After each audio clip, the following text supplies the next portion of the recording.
that's critical when I'm looking at retail. Who's coming there and why? Hello and welcome to Pillars of Wealth Creation, where we talk about creating financial success with a special focus on business and real estate. I'm your host, Todd Dexheimer. Now, let's get to it. Hey, hello, and welcome back to Pillars of Wealth Creation. I'm your host, Todd Dexheimer. With me, as always, we got Matt Jones. Matt, how are you doing today? I'm doing fantastic. How about you, Todd? I'm doing good. Say, Matt, we are on our series here. We've covered multifamily, single family, multifamily, all kinds of multifamily, senior assisted living. What are we going to cover today? Retail. Retail. Ooh, the daunted retail. Like everybody thinks retail is so bad, Matt. I just was on a conversation with somebody the other day, and he said they were talking about real estate, and they're joking about some of the asset classes. I was talking about, oh, I'm in multifamily. It's like, oh, multifamily is great, safe, blah, blah, blah. And he's like, good thing you're not an office or retail. And I'm like, why does everybody lump retail into office? Because I think everybody thinks that because of Amazon and online shopping, that retail is dead. And that's not true at all, Matt. That's not true at all. Retail is strong, and it's, to me, as maybe not as strong as it's ever been, but it's strong. It's still going well. But there's some things we have to be aware of with retail that's changed. Yeah, I mean, it depends on the kind of retail. Like some retail stores have become more obsolete with the advent of online shopping, but there's other ones that are not affected at all. Yeah, and that's the important thing, right? And so, what companies are you getting in your retail business? And we got a couple different things we want to look for as a retail operator of placing our residents. But first thing, as a retail owner, that I think you need to be aware of is it's all about location. All about location. I think retail is maybe the single asset that is location dependent more so than any other asset class. And we care about location in every asset. We care about location in multifamily. I want a good, nice neighborhood, blah, blah, blah. Whatever I'm looking for. I want traffic, but I don't need it to be on the best intersection in the city. I don't, it doesn't have to have the best way to drive in and drive out. It just, yeah. Are those things important? Yeah, sure. I want it to be in a good location. But with retail, in my opinion, that's what matters almost more than anything else, is where is this building located? And will people come there to shop? Yeah, I mean, is it easy to get in? Is it where people are driving past every day and like, oh yeah, hey, I want to check that store out, sort of thing? Yep. Is it convenient to people's houses, to where they do business? Are they driving past it on a daily basis? So we care about the vehicle count that goes by those buildings on a daily basis. And that's a huge driver of our traffic. We also care about, and this is part of the vehicle count, right? But we care about what's around it. Okay. So we bought a retail. Let's just talk about this retail space that we bought. We bought this retail space in Apple Valley, Minnesota. So suburb of Minneapolis and St. Paul. And we bought this retail space, and sitting around it are fantastic businesses that drive people close to us. So we have a couple of banks. We've got a very big bank nearby their corporate headquarters. They're actually financed us, Wings Financial. So they're close by. There's other banks that are close by. We've got, McDonald's close by, Starbucks close by, Chipotle close by. We've got a lot of different restaurants, fast food restaurants that drive people to the area, right? Fast food is all about convenience. People drive through, but then they see our place. Okay. So they're driven to our place. So we got grocers nearby. So we've got a lot of commercial nearby that are going to drive people to the area. And there's a reason why they're coming close to our building. So that's critical when I'm looking at retail. Who's coming there and why? And how much time are they going to spend it, right? How do you find out the traffic car count? Yeah, that's really easy to get a hold of. There's studies that are done all the time. The city should have that. If the city doesn't have it, probably your local real estate company is going to have that. So CoStar would have it. There's all kinds of reports out there that you should be able to obtain that with. Okay. Yeah. And the cities care because that's, they have repair schedules on their roads, right? And it's based on how many cars are going through certain areas. And so the cities know those, they track those traffic counts. That makes sense. Yeah. So I think for us, so again, the most critical part is that location aspect. It's how many people are going to be seen as egress, ingress. Is it easier for people to get in? Is it easier for people to get out? Right. And then when we're looking at purchasing, of course, we're looking at what businesses are there, and we're looking at filling. We're looking at what kind of businesses can we get in. So let's talk about the businesses again that we want in our retail strip, retail center. Oh, that's the other thing too, is we want to know what kind of building do we have. But so our building is strip center. Okay. There's multiple tenants, multiple bays. They can have anywhere from, they can have a few hundred square feet all the way up to, 10,000 plus square feet. Our building's about 100,000 square feet. So somebody could take, quite frankly, one whole building. There's two buildings, one whole building. We wouldn't want them to, but somebody technically could. We want businesses that are a good mix. Okay. So I want a good mix of driving factors to our location. So we bought this building. It's got a liquor store. Okay. That's great. That brings people in. It's very classy, very nice liquor store. Okay, that brings people in. We've got a sit down buffet restaurant. Okay. Japanese buffet restaurant, nice restaurant. A lot of people go to it. High quality. That drives a lot of people there. Okay. We've got an appliance store. They sell appliances, repair appliances. They sell. Most people aren't buying appliances online, right? We've got a dry cleaner at our location. Okay. That drives people. We've got a tax prep company, right? Driving people. I should say you can't do that online. But CPA needs are not going away. Okay. I don't think the government's going to stop taxing us anytime soon. At least that's my guess. I don't know, unless you have different insight than I do. I'm not expecting that at all. So yeah, I wish. So we've got some good businesses, and those are businesses that are really hard to replace, right? You can't just go online and do a lot of that stuff. You can't go online and eat at a restaurant. We've got X Golf that just came in. They are a video simulator golf place. And so you go and hit golf balls. Minnesota's, I think, the number 2 golf state in the country. And yet we have the shortest golf season of any state. Okay.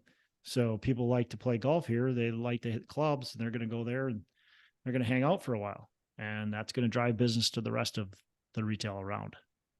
Okay.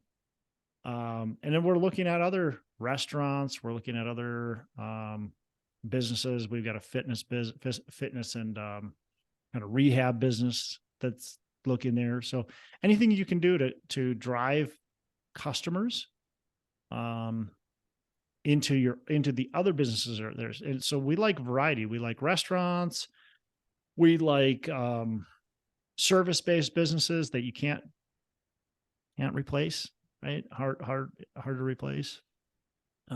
We like the X Golf, which is entertainment. Love entertainment, right? And then love some businesses that like the liquor store and the appliance store. Like most people aren't buying their liquor online. Most people aren't buying their appliances online. It's just something that people don't do. They go and see it. So you're being really thoughtful about who the customer base is of this, Mhm. strip mall. So you're, thinking about like families. So you're not putting in like a strip club, for example. I mean, might be a great play for the certain uh, mall, but not ours. No, Mhm. no, no. We try to stay away from that. We had we got some outlots, we had people looking at doing like a car wash in one of them. Just doesn't work for the space, but things that are going to drive traffic to it and things that are going to will and you're right, like that's a good point that you brought up with the strip club, right? That doesn't whether you think strip clubs are great or horrible, I don't really care. That doesn't match with the type of businesses that we've already got in place and that we're looking for. So right now we've got an end cap bay, meaning at the very end of the building. Those are more valuable spaces. We've got this end cap bay that we're looking at leasing out, or we are leasing out. And we're being very thoughtful for who we bring in there because we want to make sure that the tenant we bring in there is going to positively affect the rest of the tenants within our location. Because our goal is to make everybody as successful as possible. We hope that every single business there, those owners are making money hand over fist. We want them to be so freaking rich that they want to stay forever and they want to pay us more rent. And they're happy when we say we're going to do improvements and you're going to have to pay more. And they're like, yes, please do them because we're making so much money and we know we'll make even more money after you do this. That's our goal, right? And so if we match businesses up that do really well together, that benefit from each other, that's huge, right? Because that helps everybody with their goal. That helps the business owner with their goal to make more money, helps us with our goal to make more profit and money as well and have a better center that people want to go to. So you're not going to put in like 10 different golf experience stores. Yeah, no, like that would be crazy, right? We can't do a second one there. That would be crazy because it just would cause a negative competition there and also piss our current tenant off too. So we want to make sure, again, we're very thoughtful, critically thinking about how this is going to affect everybody else around and and then the other thing too is how like the neighboring businesses are going to benefit from it as well, like how we can all benefit from each other. And are all of your leases triple net, or are there some single or double net as well? Yeah, we do all triple net lease. So triple net lease meaning that the tenant pays for everything. They're paying their share of property taxes, the electrical, all that kind of stuff. And they also pay for tenant improvements. So if we have to replace the roof on their building, they're getting benefit from that. So they're paying for part of that repair, their prorated portion of that repair. So it's full triple net lease. There are other ways to do it. There's just a lease with no charges. There's the double net lease where you're not charging. Or there's also all kinds of triple net leases too, where you might not be charging back the cams. You might be charging some of the cams, but not all of the cams. Um, so yeah, Yeah, there's different ways to go about it, but depending on what you charge them. we like full chargebacks. So for kinds of retail, I think that's really valuable for people to understand. So you've got several different kinds of retail. You've got the big box store, the mall type retail, right? And so you've got think about the mall. Those are challenging in my opinion right now. Not as definitely not as popular, harder to fill mall experiences. So I think those at least for me, that's not my appetite. I'm not going to go into the mall. Now I did notice. So we had Maplewood Mall by us that sold, and it sold for a really good price. It was fairly vacant, and they went in there and they put all kinds of new stores in there. They filled it up. They've done a good job, but they've put a lot of new experiences in there. They're actually, there's like an indoor zoo there in the mall. So they've done a good job at filling a variety of businesses up. And I don't spend a lot of time in the mall, so I can't tell you all the stores that are there, but now they are selling that asset for and poised to make a pretty good profit to do that. So they specialize in just turning around locations, and there's certainly profit to be made, doing that. There's the retail strip, which was what we are talking about in Apple Valley. Everybody knows what a retail strip looks like. I think I would be a little bit more careful with the anchor tenant type strip that has that one big box store and then maybe has several. I would be more careful of that because I think that companies aren't needing as much space potentially. And so that to me, I wouldn't count on my big box store to be my big anchor as much as what you used to be able to count on. And again, I'm not like a retail expert, so I'm sure somebody might be listening to this and going, "How he's so wrong." So definitely could be, but I think you got to be careful with the big box store because um, you're really counting on them, and so I hate just counting on one tenant, right, to lift me. So then you've got the single, or maybe there's just one or two, but you've got the single tenant, right? So think of Like Walgreens or something. yeah, the Walgreens or things like that. So now what like a Walgreens is going to be a triple net lease, and they're going to be pretty safe. They're going to sign a long-term lease. And they're a company that's been around for a long time. They're not going anywhere. But then you've also got, so that's a great deal. You're usually not going to get a great price. But then you've got a non-national credit tenant in there, maybe a local one or a regional one. That's a different gamble, right? Especially if it's just a local one, maybe it's a startup. I'm thinking of a building not too far from me that's been vacant on and off for 20 years. And it's just a single building and they can't fill the thing. And they have such a tough time, but it's just not a great location. It gets some traffic, but there's nothing around it to drive people in. That your entrance into it's just not great. There's a reason why it's always vacant. And so those are tough because if it's vacant, it's vacant, right? So we have 100,000 square feet. We've got 12,000 square feet vacant. Sure, certainly we would like to have 0 square feet vacant, and we will. We're renovating the building, but if I've got just one location, it's 3,000 square feet. That whole thing is vacant. If it's vacant, I can't fill it.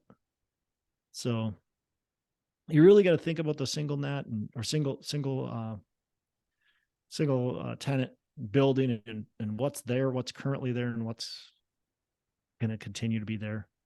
But I would want something like a fast food restaurant, like a McDonald's or a Walgreens or something like that. That to me would be more attractive than your local shop that might be there for a year and might not be.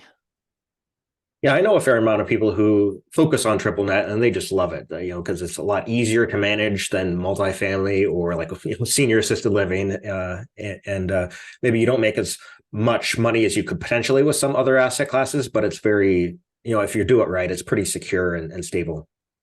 So the nice thing with triple net, especially if you've got that great location, that great tenant, all that kind of stuff, is it's mailbox money. It's just super easy. You don't have to think about much. You don't have to do much. Make good money on it. Again, the risk factor is that they're no longer there. And now you're working really hard and now you're losing money. So here's a risk factor of retail. And beyond some of the key things that are happening in the economy with retail is you have a tenant that moves out and a new tenant moves in. Typically the landlord is going to pay for some of the tenant improvements, so TIs, and a lot of times for some of the leasing costs. So you got leasing and TIs. So if I got this new tenant that moves in, it could cost me a lot of money to get them in, $300,000, $400,000 maybe, to get them into a 10,000 square foot space. Potentially more. I mean, potentially less, potentially more, but it costs you a lot of money to get them in. So you have to make sure you are budgeting for that. So when we set aside our budget, we looked at what's going to be our TI and leasing costs every year for the next, 10 years. And we got to put aside a good chunk of that money. And we got to make sure we continue to build that reserve. And we can't spend it all. We can't distribute it all to our investors. We've got to continue to build. So as we spend TI this year, it doesn't mean TI is going to go away in the future, right? Eventually that's going to come back. And if we're not being prepared for it, if we're not putting that away, it's going to bite us. And we're going to now not have money to do it. And we refi to pull money out. Like, I don't know.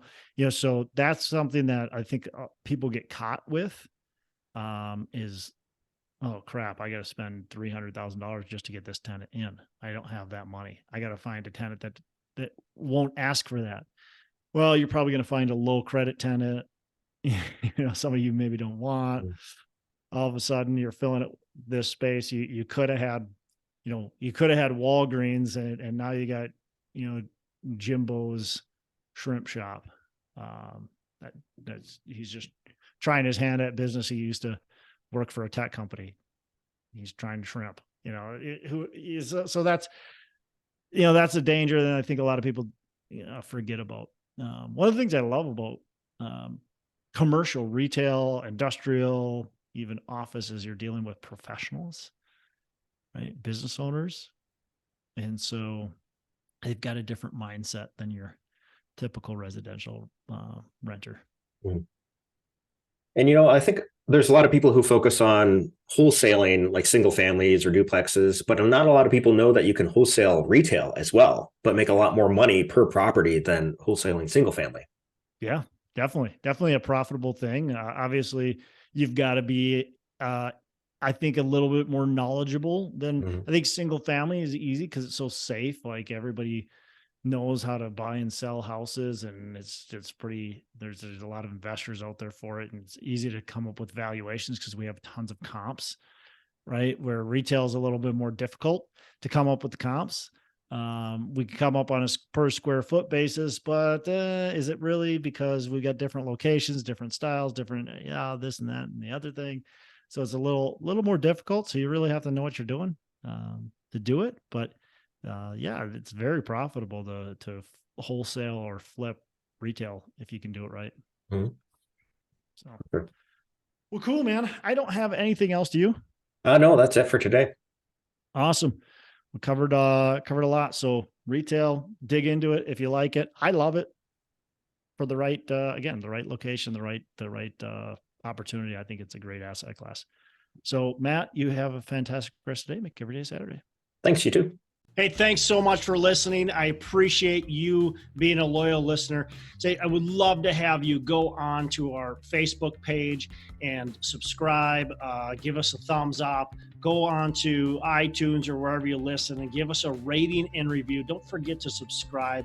Your rating and review just helps us push this out to more and more people and continue to grow our audience and hopefully positively affect a ton of people out there that really need this and want this. So the other thing I've got for you is a free ebook on my website. So go on to venturedproperties.com, and download our free ebook on real estate and on syndication. And I've got some data points in there, some really good stuff for you. So I'd love to have you take a look at that. It's free. I'm not expecting anything from it. And also, look, if you want some help in multifamily, want some help learning, growing, getting your business off the ground, I would love to talk to you about what it would look like to work with me potentially and see if that's a good fit. So you can go to coachwithdex.com and check that out, and we can definitely have a call. Thanks a lot for listening. You make it a fantastic rest of the day. I'll catch you on the next episode.